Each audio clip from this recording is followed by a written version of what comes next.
Alright, welcome back. It's Reverend Geek, and happy Halloween. I know it's the day before, but we are here and we are going to discuss the most divisive of the Halloween films.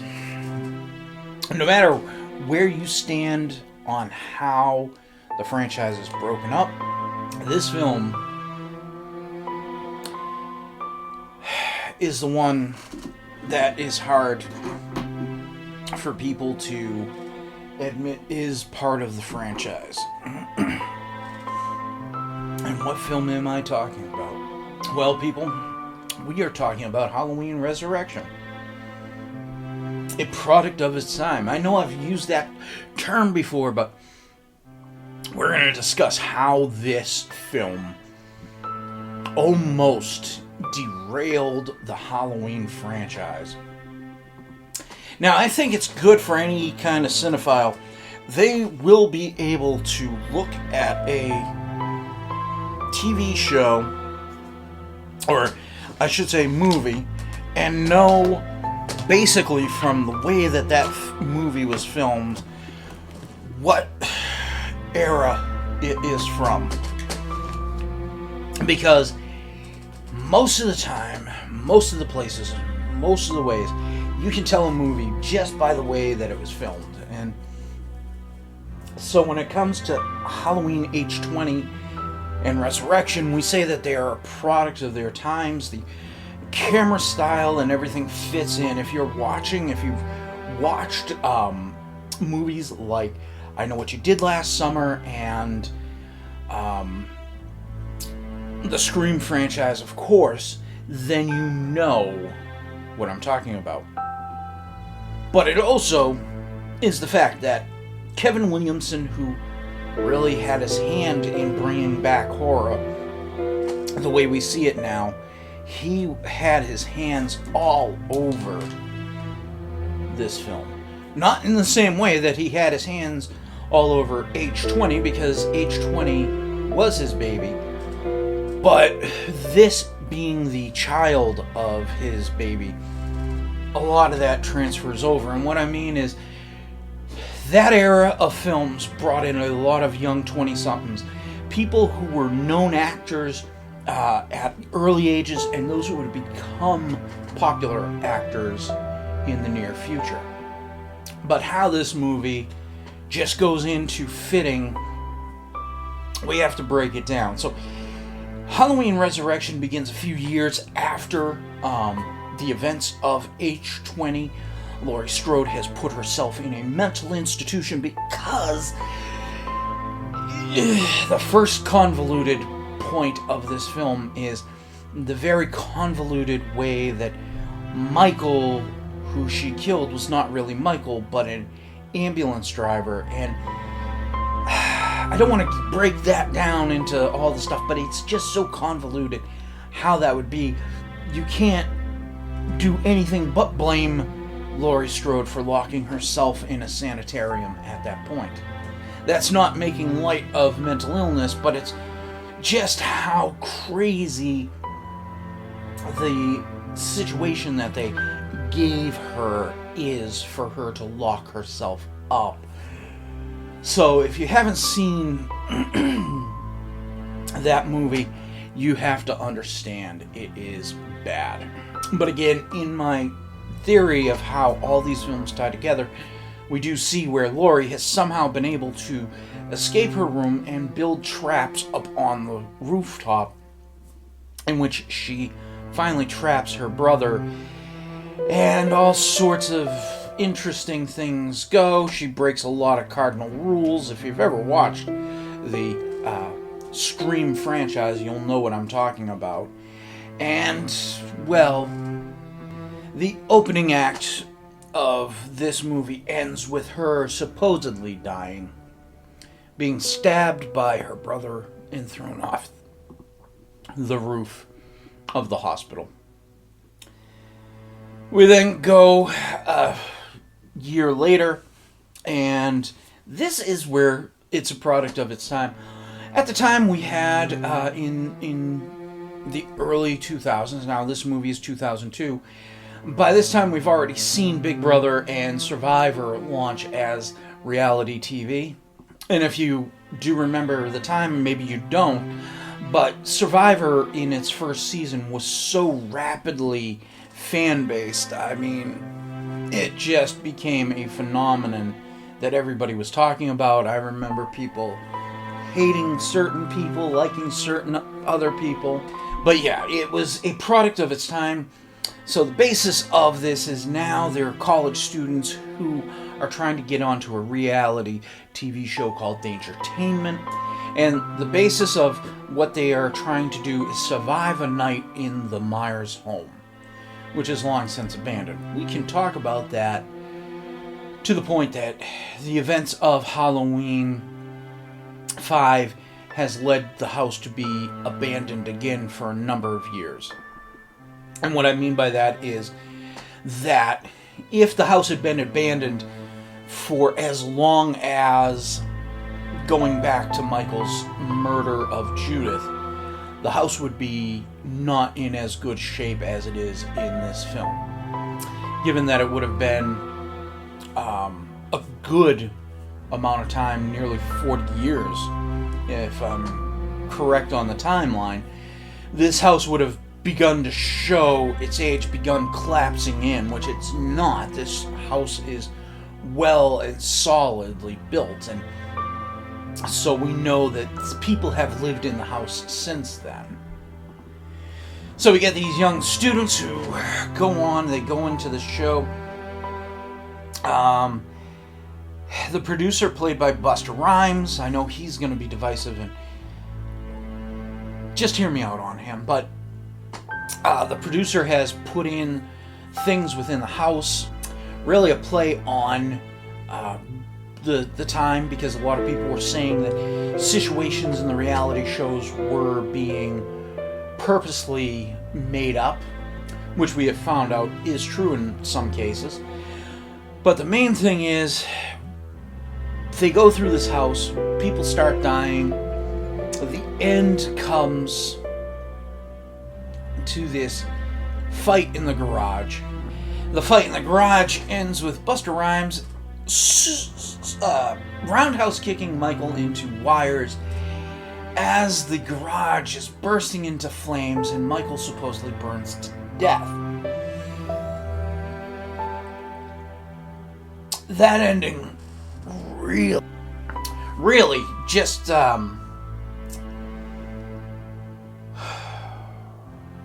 see, I'm a fan of the franchise. I'm trying to find the words to say, but that isn't the way Michael should have went out, and they leave it that way, except for the fact that Michael seems to come back alive,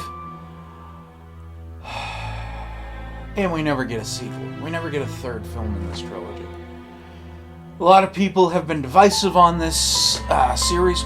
Granted, I think this film really opens up a lot of things, especially since there's an investigation of a quote-unquote haunted house, if we wanted to call it that. And within that idea, a few years later, Ghost Hunters, which becomes one of the most popular series of its genre on TV, comes out, and there seems to be some focus on that or some inspiration on that from this movie. And we see that kind of carry over to everything else. But the big thing is that this movie is divisive on a lot of levels. One is the idea of what happened with Michael at the end of age 20. And a lot of people still sit there and try to figure out how that plot line gets a pass. And what I'm talking about is that Michael glued the mouth of the ambulance driver shut and then glued the mask to his head. I'm not making fun of mental illness. I have family members with mental illness, and it's one of those things where I think that idea plot line just drove Laurie to do what she did, to put herself in the sanitarium. But the big thing is here, we get into the reality TV. There's a lot of things that are playing out, a lot of things that are kind of both old school horror from like the original Halloween's era, you know, the original Friday the 13th era type stuff that goes up to this film, and the mix just doesn't feel right. There's not much chemistry within the cast. There is some good casting there. When you look at the cast list, at least on paper, it should have worked. I mean, you have Sean Patrick Thomas. He just recently appeared on Gen V on Amazon Prime, which is a spin-off of The Boys. You have Katie Sackhoff, who is just years away from playing Starbuck on Battlestar Galactica, and she's now known to a new generation as Bo-Katan Kryze through the Star Wars franchise.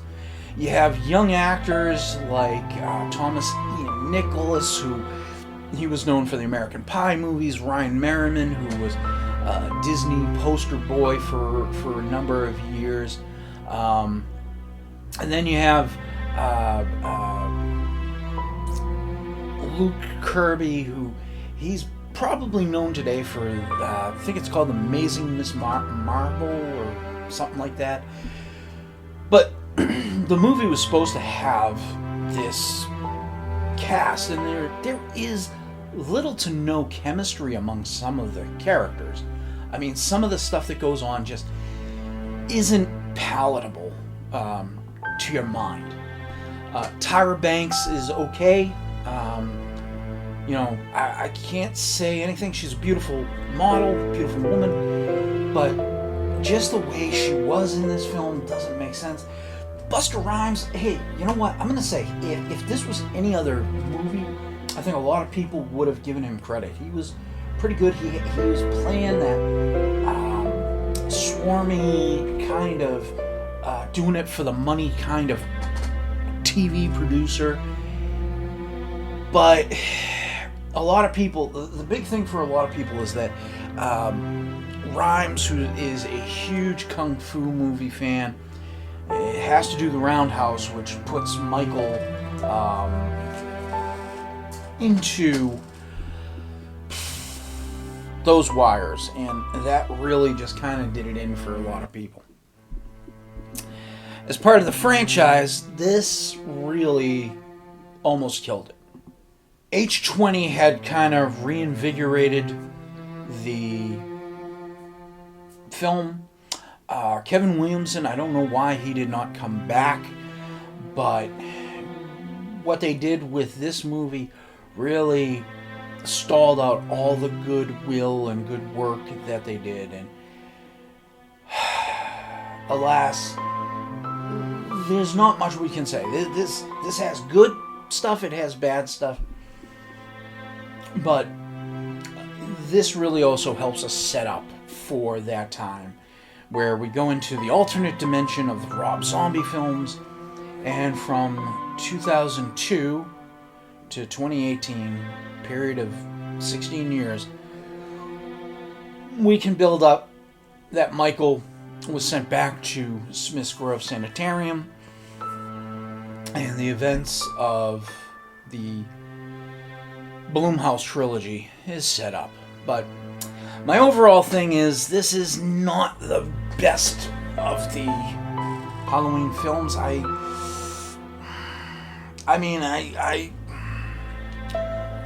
as a fan, I put it in my bottom. This movie is not the greatest. It's definitely in the bottom of my list. But other than that, it's definitely worth a watch, because you can see how this does set up the theory that I have laid out for us all to follow, because there are certain things like the booby traps and stuff that seem to be taken and brought into the Blumhouse trilogy to keep up with appearances, that this is all one timeline. Other than that, there's not much I can say about this movie. This movie is very divisive. Fans have fought for years over whether or not this is the worst film in the franchise. I think because of this film, I think people have rewatched Halloween 3 and come to understand Halloween 3 is not as bad as it is under its own merits, given what was supposed to be at the time. But other than that, I think that the fans need to not so much put this to rest, but need to kind of understand, again, if it was in any other era of filmmaking, it would have a lot of that character and everything from those eras in its makeup. Meaning that we would be having a film that would be looking to build itself as something to appease a younger generation, not an older generation. This movie, I think the reason why it is not as well liked is because it alienated a lot of the old-time fans and didn't really keep a lot of the newer fans that came from age 20. So with that, I'm going to end it here, and I'm going to say, geek out.